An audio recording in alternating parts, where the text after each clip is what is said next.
মুজিবাদ মুজিবাদ মুর্দাবাদ মুর্দাবাদ মুর্দাবাদ মুর্দাবাদ মুজিবাদ মুজিবাদ।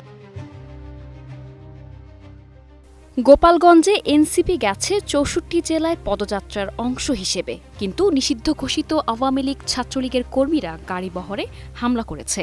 পুলিশের একটি গাড়িও ভাঙচুর করে পুড়িয়ে দেয়া হয়েছে। আগুন দেয়া হয়েছে ইউএনওর একটি গাড়িতেও।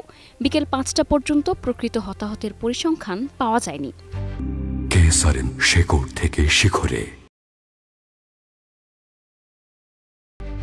এদিকে এই সহিংসতা ছড়িয়ে পড়ার আশঙ্কা তৈরি হয়েছে অন্যান্য জেলাতেও।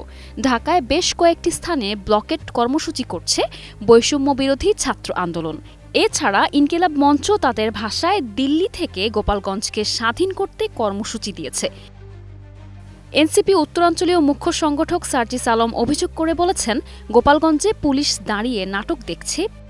সার্জিস আরও বলেন, গোপালগঞ্জে খুনি হাসিনার দালালেরা আমাদের ওপর আক্রমণ করেছে, পুলিশ দাঁড়িয়ে নাটক দেখছে, পিছু হটছে। শেকড় থেকে শিখরে। আমরা যদি এখান থেকে বেঁচে ফিরি তাহলে মুজিববাদের কবর রচনা করেই ফিরব, না হয় ফিরব না। সারা বাংলাদেশের মানুষকে গোপালগঞ্জে ছুটে আসার আহ্বান জানায় সার্জিস আরও বলেন, গোপালগঞ্জের বিবেকবান ছাত্র জনতা জেগে উঠুন, দালালদের কবর রচনা করার আজকেই শেষ দিন।